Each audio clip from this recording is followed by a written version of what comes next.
Hey guys, it's Josh, and welcome back to the Not So Bad Bachelor Pad, your favorite podcast for learning how to balance between being a functional adult and a raging dumpster fire.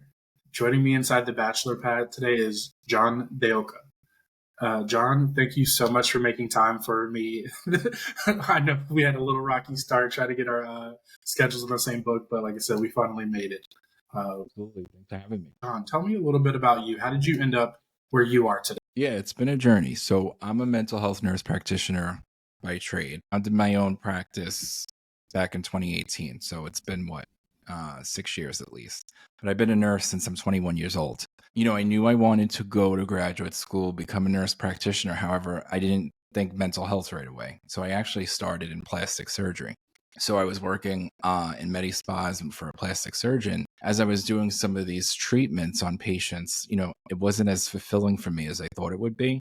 But I was talking about a lot of relationship issues, a lot of struggles with body image and how patients felt about themselves. So that's what attracted me to that kind of work and made it like more of a seamless transition of like, this is really what I want to do. So it's more like I really wanted to help people feel good about themselves, not necessarily do those procedures. So then that's when it kind of was like the light bulb moment for me that, okay, let's transition into mental health. And then I started my practice, and then it kind of just all stemmed from there. I mean, that's such a common story, and the people who I've talked to who actually feel like they found their calling is we all start somewhere, but then we kind of experience that void of this isn't really where I feel like I'm meant to be, or like I'm not really loving what I'm doing.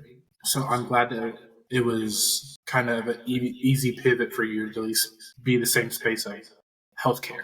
Yeah, and I think that's the beauty of being in healthcare, but one being a nurse as well, because there's so many pivots you can make within the profession, and you can kind of, decide from a young age, oh, I want to be a nurse, and then kind of grow yourself within your career. Because even before I went into the advanced practice area, I was able to, work in the ER, work in the ICU, do home care to kind of see what was my forte. And I think that's the beauty of, still having a career, but still finding yourself so that you're not like, I became a lawyer and I decided I don't want to do law anymore. You know what I mean? No, that's so true. And I started with emergency medicine, and then I went cardiac neuro, and now I'm in like optometry. Like I said, it really is so easy to make your way around, and I love all the different aspects of just learning about the body, learning about the mind, because humans are deep. Like there are a lot of layers.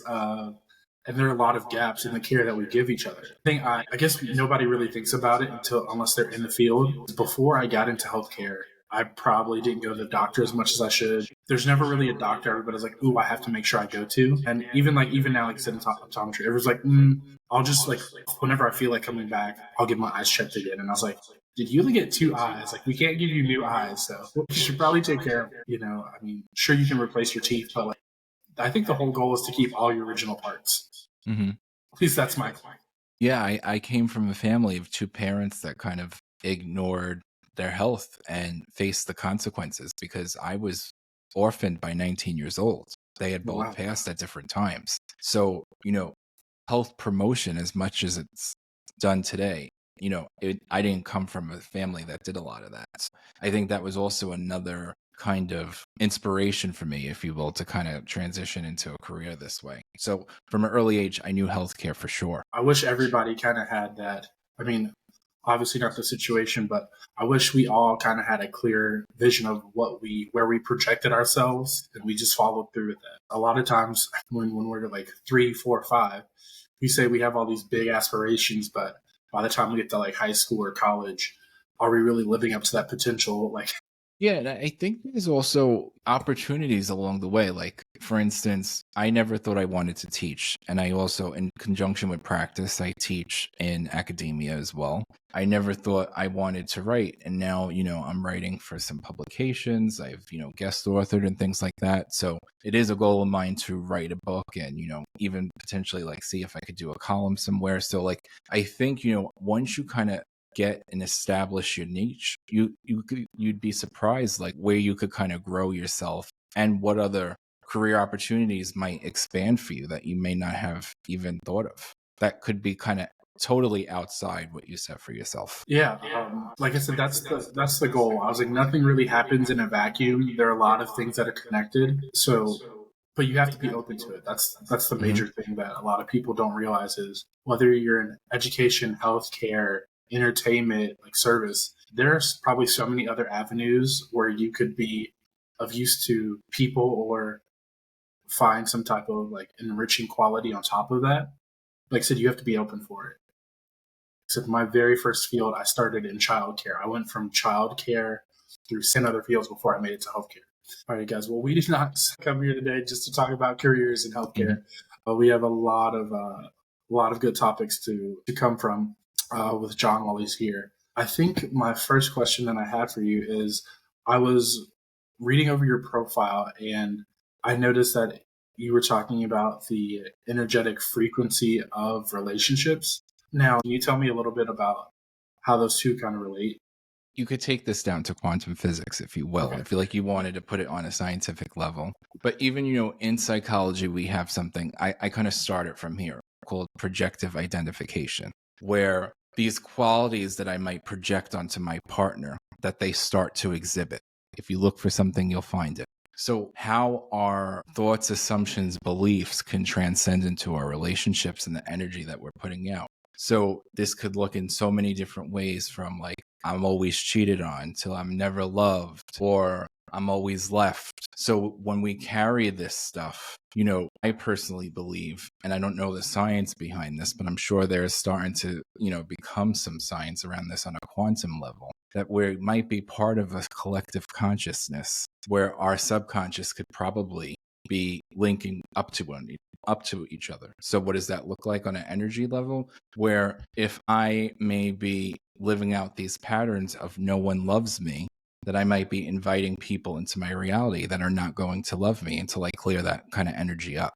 Does that make Okay. sense? Yeah, that is actually a perfect breakdown. It's super tangible because we do say that what you put out there is what you attract, and you're right. When there is a lot of science behind this, at least in the psychological sense, maybe not the quantum and physical sense, but there have been studies. I can't remember exactly what year this came out, but they had two identical plants that they left in the same room, same soil. The main difference was how they treated the plant.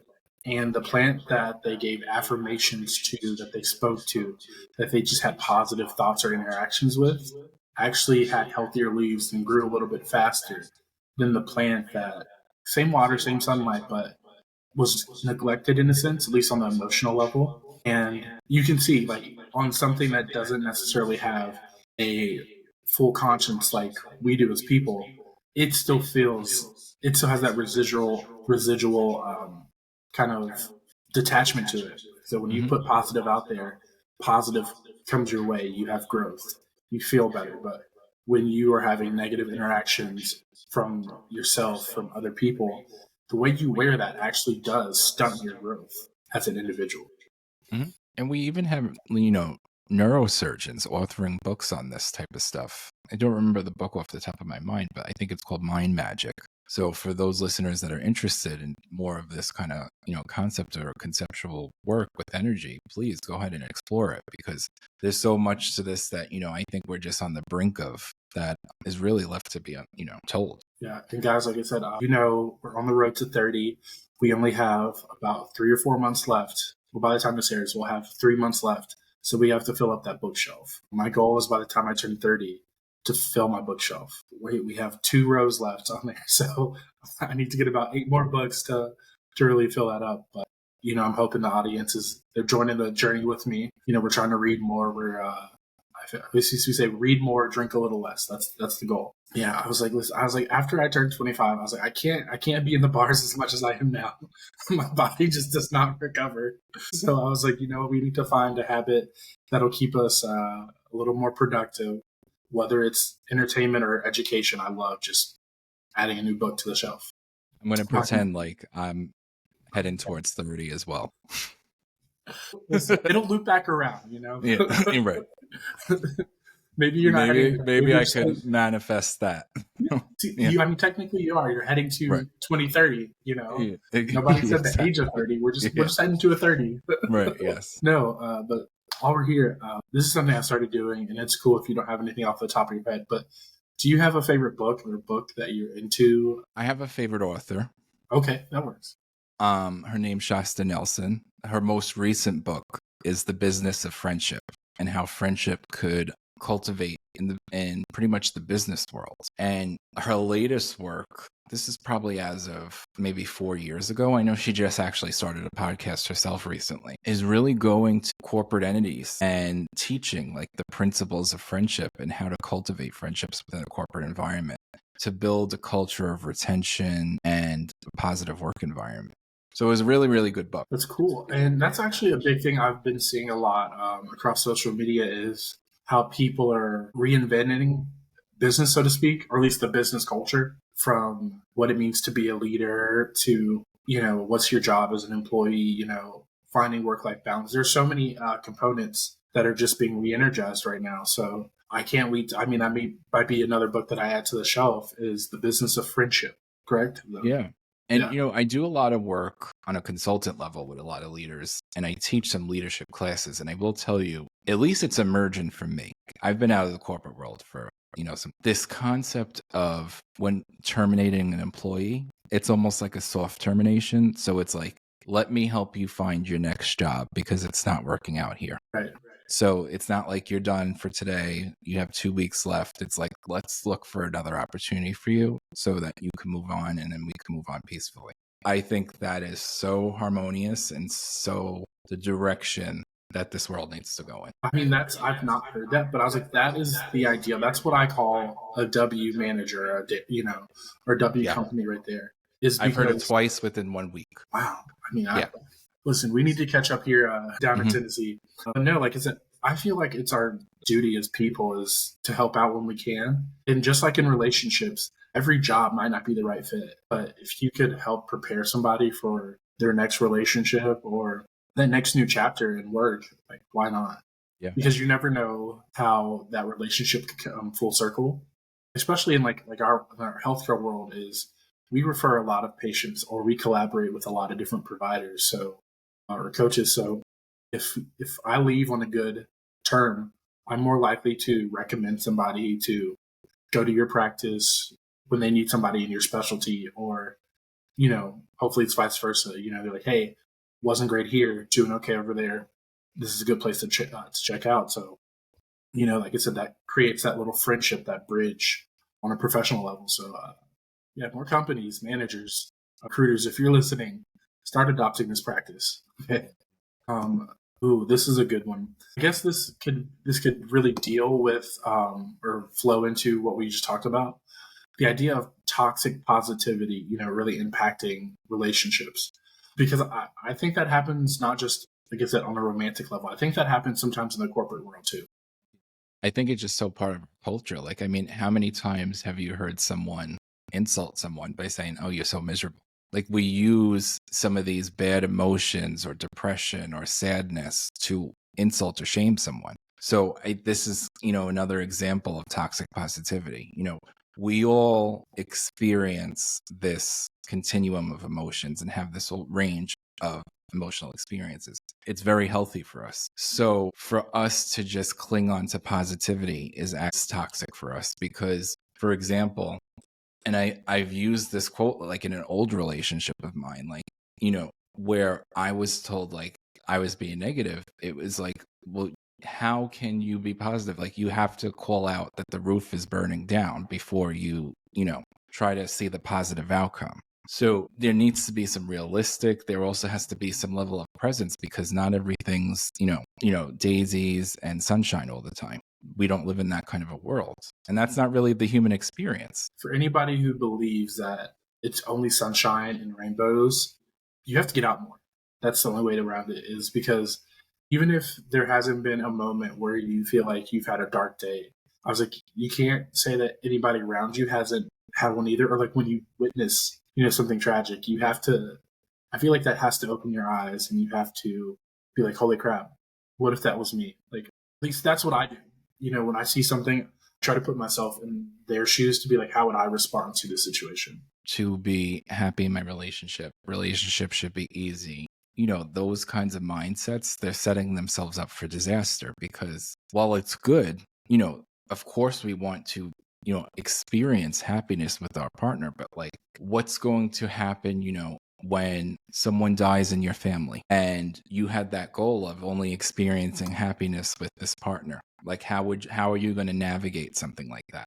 So like it's almost this one-dimensional existence that we're pressing upon ourselves, and then we're shaming anything that's outside of that, or we're not accepting it, or we're almost in a denial or refusal state of experiencing any of this, which is normal for all of us. Right. And we've talked about this a few times, and I'm pretty sure it's common for you as well. But that unrealistic expectation, like you said, sets you up for failure because you don't develop a crucial tool that's necessary to maintain whatever relationship you're in, and that's communication. If you can't communicate when you're upset or when things get tough, and then under pressure you lash out or you shut down, that can cause you to spiral or maybe even take it to such an extreme where you've potentially ended a relationship that you value extremely, you know? Yeah, and there's sometimes, I'm thinking of now, other moments of this. There's sometimes in the relationship world where self-love prioritizes over happiness. So where we might be forced to make a decision where we have to assert a boundary, where the conversation might not be quote unquote positive, but it will ultimately serve us in the long run so that we're not entering into a state of perpetual resentment or unhappiness or, a lack of fulfillment. So this is again, situations where positivity becomes toxic. And there's another good book, since we're mentioning books, by Whitney Goodman, I think, called Toxic Positivity. Might as well have recorded this episode inside the library because we are giving you so many amazing recommendations today. So, John, thank you for that. Because at least if you're anything like me, I enjoy learning. I like everybody knows, my goal is one new thing a day, and I love psychological pieces or anything health related because I feel like if we are not really understanding our body, then it's hard to heal it or to really like move on or enjoy it because a lot of the time, even though it's unconscious, there are some little t and big T moments that we don't resolve. Or all these books, they're not typical adventures. You probably won't reread them two or three times. Like you might have read one of your favorite books back in the day, like the Harry Potter series or something like that. But I still think they're great reads because when you can learn new things about yourself or unlock a new talent, I think that's really cool. I'm not just being a weird nerd, but I think it's really cool to learn about ourselves. And there's And when something you're very also, like I said, it's not just about us.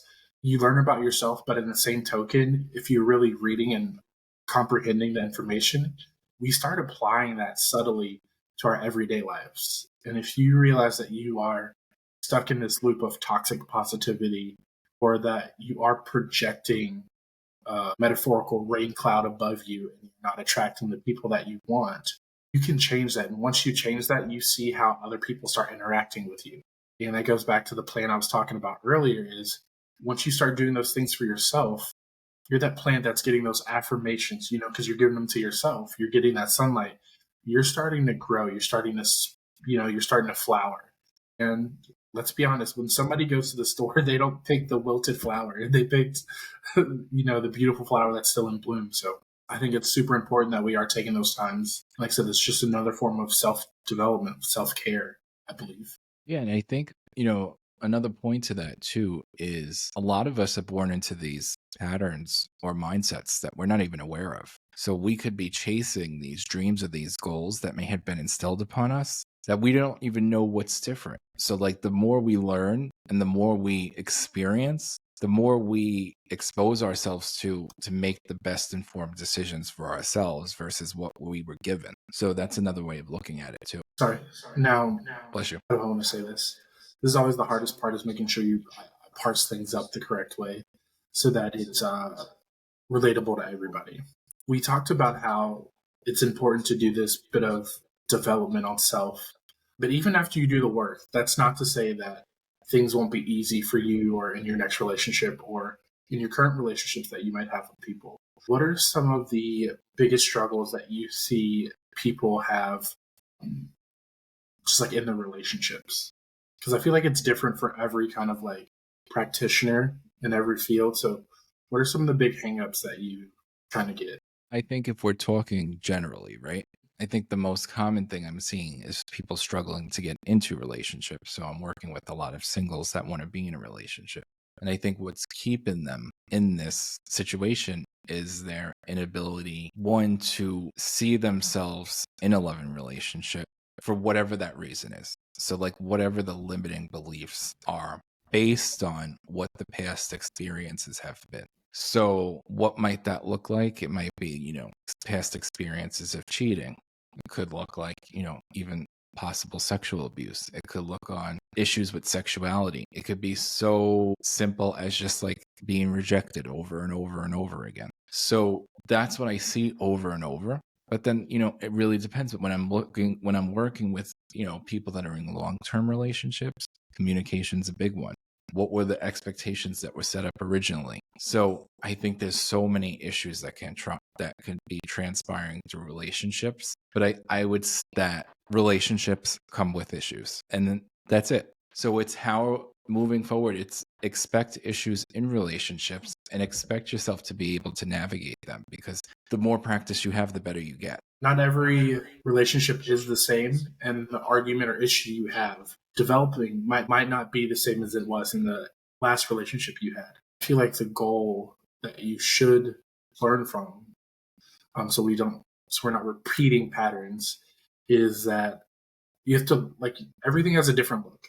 If you were having a communication issue in your previous relationship or even at work, you probably still have that communication issue unless you did work to solve it.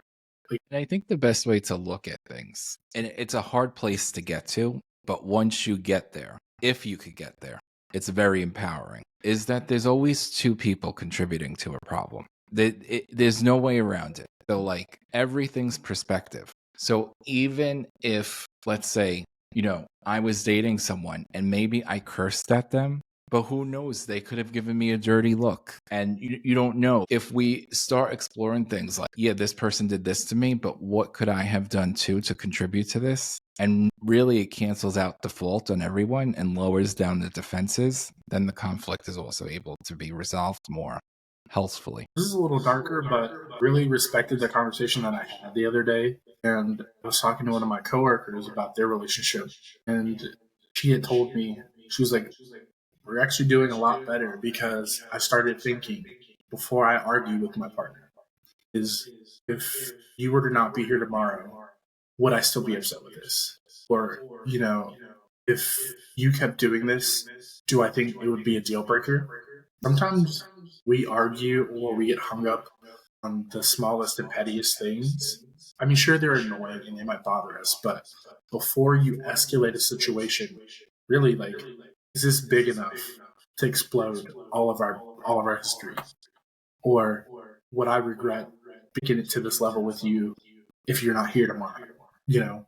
So I would challenge that, actually, because here's what. If I don't like even the way, let's say, I don't know, you put your headphones on and it annoys me, instead of saying, does Joshua need to die tomorrow or whatever the case is, right? I could say instead, Joshua, I'm curious, why do you put your headphones on that way? It's been on top of mind for me. And why does that have to be an argument? Because it gives me insight into something that could be triggering, and it might give me an understanding, and that might not even be an argument. Now, what you did there, I think, is different than what a lot of people do. And like you said, you were genuinely inquisitive because it was something that bothered you and you wanted to understand it. Sometimes, and I can say this, I'm guilty of it too, we don't always come from a space of curiosity and understanding. Sometimes we're impulsive, and or just, not that we're not used to getting our way, but like I said, we're used to getting our way. So when you are not coming from that space of, like I said, of inquisition or understanding, then I think that principle holds to it. Like, how you demonstrated, that's a beautiful way. More people should converse like that, because, like you said, you could probably de-escalate 90% of situations if you ask a question, because there might be a logical reason behind why I wear my headphones this way or whatever the issue is. But I say this because it's still I'm expressing this way, but I'm doing it in a different way versus me thinking that you may have to die and this is petty and I'm suppressing and it's going to get out eventually. I'm right. Like I said, suppression is never the answer. You don't ever want to hold anything back. Especially when if you're looking for a healthy relationship, like you should be able to communicate with your partner about things that annoy you, that things that make you happy, sad, whatever. Like I said, it doesn't have to be the end of the world. And it doesn't even have to be an argument. Right. Not everything has to be an argument. Like I said, it should just be communication. Like I said, it should just be easy as talking. Because ideally, you want your partner to be happy, you want to be happy, and he said when you do it this way, you both have had a chance to vent for each other's perspective. And who knows? That could be a very big learning moment later on down. Like I said, it might be a different situation, but the same principles are applying. So situations may not line up exactly, but they come. I don't like the way people load the dishwasher. I don't like too much cheese and my whatever. All those things are the same. Are the same in a sense. You just have to learn to pay attention and apply it forward. The next question I have for you, I don't think there's a right or wrong to this, but I think it's interesting how some people think one is different than the other. Do you believe that friendships are harder to maintain over romantic relationships? Yes. Am I saying a why or no? No, I'm not saying you're wrong. I agree. I think friendships, they have like a little deeper place, and they're super hard because they last longer sometimes. I just feel that they're harder to maintain because friendships vary person to person in terms of the values. Correct. And then, I didn't experience this till later. I think they're harder to maintain, but I think they're also harder to end because the people who I've been friends with for about 5 years, I've had to do it. And I was like, that's like one of the hardest things I've had to do is a friendship breakup because there's so much baggage attached to it. In a romantic relationship, you're like, no, here are my boundaries. No matter who violates it, like I just don't tolerate X, Y, and Z. But in a friendship, there's so many different dynamics, and then the component of maybe the friend group as well. You have a little bit more flex, or you grandfather in a lot of baggage. Like before was the adult I am now, the emotionally sound person. This person knew me as the hot mess express. Sometimes, they still treat me or like live in that space. So like I said, balancing dynamic is hard sometimes. Like, am I outgrowing you? Are you outgrowing me?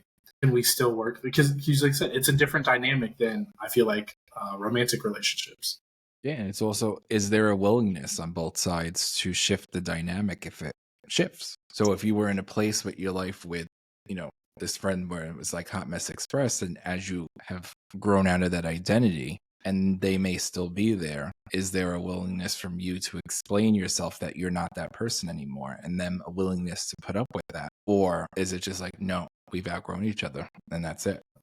And is it a clean cut or a slow fade out? Exactly, and that's a real thing. Is there are a lot of friendships that I feel like we do grow out of.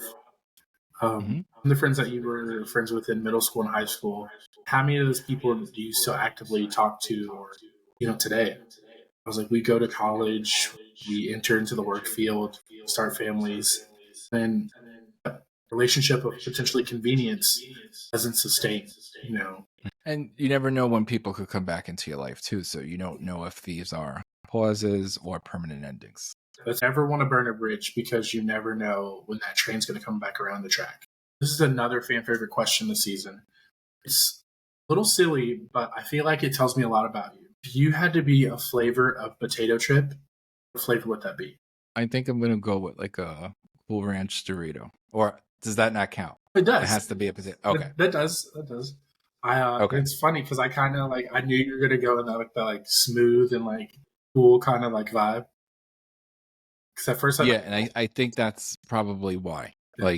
I'm thinking of the bag, and the style of the bag, and just the classic, everyone knows what that chip is. Okay. Listen, I was so there are no wrong answers, and I think that's a good answer. I think a lot of people like the Cool Ranch chip, so it just says a lot of people are. Yeah, it's a staple. Yeah. It's crazy because I can remember when that chip came out. So like some people are like, no, that's been around forever. No, I remember when they introduced the Cool Ranch Dorito. If you were to be gone tomorrow, how would you want people to remember you? Where do you think they would remember you? I would hope that if I was gone tomorrow, that people would at least recognize the work that I'm on a mission to both inspire and leave an impact for people in their growth and in their relationships. But ultimately, on a personal level too, just the blend of some of my personality traits of, being a mix of intuitive and witty, with a little bit of sarcasm and a bit of like a philosopher mixed in there as well. That's really like the underrated person in the friend group, if you ask me, is like the philosophical one. Because I feel like they keep everybody from being super impulsive, but you also inspire like some of the best conversations. Mhm. So, it's, hopefully people do remember that about you. Okay. We have 1.5 more questions. If you could go back in time, tell your younger self something about relationships or life, what would that piece of information be? Don't worry what everybody thinks about you. Doesn't matter. Super simple, but it's also such a tough piece of information, I feel like. Because it's true. The only opinion that really matters is your own. You have to live your life. But it's so hard to swallow that, at least, from anybody else. Your parents, your teachers, they actually had a lot of great wisdom that they told you, but you're like, that doesn't apply. Like I'm young, or you don't really take it unless it comes from your peers because they care too much about what other people think. It's not till So we're let me older. let me rephrase that, because I wasn't going down the line of like it doesn't matter what people say, but Right, more so it doesn't matter if people like you or not. right. Yeah. I was like, that's great advice, but I was like, I don't think I really got comfortable with that until I was a little older in my identity. Right. So In like I guess what I'm trying to say is like, I would definitely take in what people would say, but people's approval of me right, does not matter. yeah. That's what I would tell my younger self. Hopefully time travel happens because I have a lot of great wisdom I would give myself, or at least one winning lottery number, to make myself in a little better spot than we are now. How do you think it's important to distinguish between chemistry and connection in relationships? Then, Love this one. yeah, Yeah. So chemistry is that instant attraction, where connection is that attraction you're slowly creating. So there's thought and intention behind connection, where chemistry, there's no thought. And a lot of time, it's synonymous with lust and all the chemicals that are going on in your brain. So it's important to distinguish this, because if not saying we can't go based on chemistry, but if we chase relationships based on chemistry, it could be very reckless. But if we're allowing ourselves to build and create connection, then our relationships would follow a lot more of a trajectory that we're looking for, based on, just following, all these dopamine receptors and serotonin receptors flying off because of this attraction we're feeling on a first date. that's something that I support 100%. Nobody's going to look the same in 10, 15, 20 years. That stimulation that you're getting now, it will fade. So you need something more substantial to really hold on to in order to preserve or maintain this relationship. And that's where connection comes into play. And it doesn't even matter about 5 to 10 years, because that 3 to 6 month period where you see people not committing, Yeah. a lot of the time it's because the chemistry wore off and connection was not created during that time.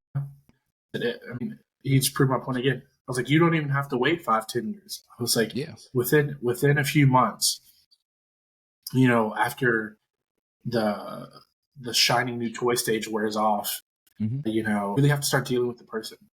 And can you honestly say, even if you're in a relationship right now, can you honestly say that you guys have a connection? Or you're just attracted to each other? Because we've all been there. Or at least I've been there. I'm not going to say we all, but I've been there. You think you're dating somebody who is more attractive than you on your level at the caliber that you have been. Realistically, you can't be bored together. I say this time and time again. I was like, I need somebody who now I can be bored with, who we can exist in the same space, have a conversation about most relevant things, or this is underrated and I love it now. Sitting in silence with people, just be on the couch with me, or you can be in the bed. We can be anywhere. Just be in each other's presence. If you can't do that, then I was like, you probably don't have a connection with somebody. You're probably just hitting on that chemistry. So I think that's a great distinction to have, pay attention to whenever you're looking to start a new relationship. Especially, I think that's also super hard in this current swipe culture we have, because you get the chemistry before you can start the connection, almost in a sense. Put all these visuals in front of people, and then their brain's like, ooh, I like this. Or they even start even fabricating potentially a story behind it. Because people do not make good bios if you've seen any of the recent dating apps. So there's really not much there to connect with. So I feel like there's a harder drop off once you actually meet somebody and try to connect with them, in a sense. Yeah, I think it depends on how intentional you are through this app process, which I think is a whole other podcast episode by itself on what I'm seeing. Definitely. Today's been great. It's helped us fill up the bookshelf a little bit. We got some great talk about the importance of connection and how we perceive ourselves when we are trying to start like a solid relationship, a healthier relationship. And like I said, there are thousands of more things that we could probably talk about on this. So we'll probably talk about it on another episode. But before we wrap this one up, you're telling me that you thought about maybe writing one day. Are you working on any writing right now or articles? I'm actually working on an article about modern day app culture. So be on the lookout for that. Maybe by the time this drops, that'll be out, and we'll definitely pay reference to it down in the show notes. I like to leave links for you guys to click, But where can we find you if there are people in the Jersey area who are on the lookout to start their self-development journey? Well, you don't have to be in New Jersey. I work with people all over the country. So please, you can follow me on Instagram at Dr._John Dioka, JOHNDEOCA. And my website is www.therelationshipprescriber.com. Look at that, guys. Doesn't matter if you're local or far, I can be your guy. But before you guys get out of here, make sure you go give him a follow on Instagram or check out the website. Make sure you give this episode a like, share it with a friend. You never know who also is trying to put that bookshelf or just start on their journey. So this is the least you can do. I will see all you amazing people next week for another episode of the Not So Bad Bachelor Pad.